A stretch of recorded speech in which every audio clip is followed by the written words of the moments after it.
Herkese merhaba, ben Muhammed Musab Öztürk. Bugün sizlere Darktable'ın yeni güncellemesi olan 3.02'den bahsedeceğim.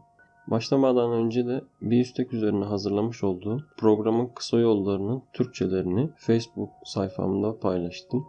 Oradan bulabilirsiniz. Linki aşağı açıklama kısmına bırakacağım. Ek olarak da bu yeni güncellemenin linkini de açıklama kısmında bırakacağım.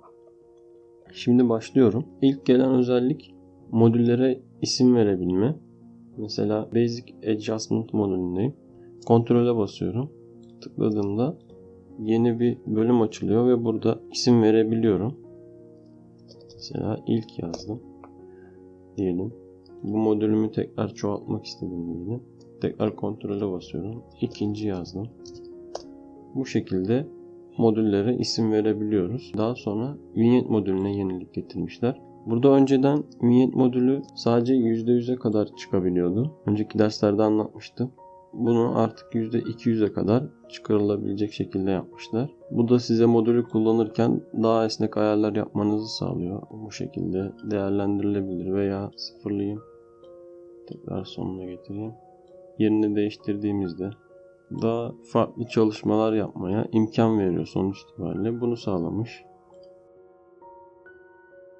Diğer bir özellik de White Balance modülünde diyelim ki biz kendimiz bir değer girdik burada.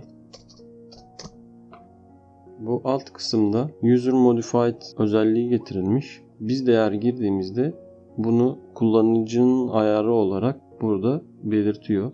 Mesela herhangi bir ayarı değiştirdiğimizde bunu tekrar ilk belirlemiş olduğumuz ayara getirmek istersek burada User Modified dediğimizde o ayara gelir. Bu da güzel olmuş açıkçası.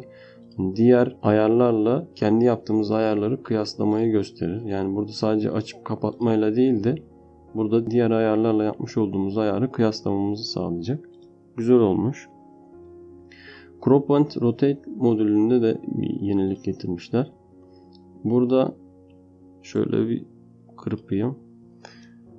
Shift'e bastığımızda yapmış olduğumuz bu seçimi sadece aşağı ve yukarı hareket ettirebiliyoruz. Sağa sola hareket etmiyor.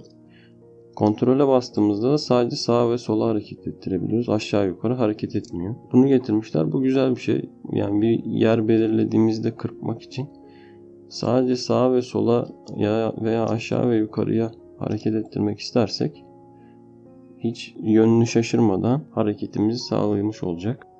Diğer bir yenilik ise kullanmış olduğumuz bu maskelerde uygulayabileceğimiz Blend modda gruplara ayrım yapmışlar. Daha önce hepsi tek tekti ve hangisinin hangi grup içerisinde veya hangi özellikleri taşıdıklarını ayırt edemiyorduk açıkçası. Biraz karmaşıktı. Şimdi bunu gruplara ayırmışlar ve yapmak istediklerinizi bu gruptan seçmek daha kolay. Mesela renk değişiklikleri yapmak istiyorsunuz. Buradaki ayarı seçiyorsunuz ve buradaki ayarı seçtikten sonra mouse tekerleğini üzerine gelip çevirdiğinizde ayar fotoğraf üzerinde değişmiş oluyor bu şekilde. Bu yenilikleri getirmişler. Mouse tekerleğini çevirme eskiden de vardı. Ancak gruplara ayırmaları güzel olmuş açıkçası.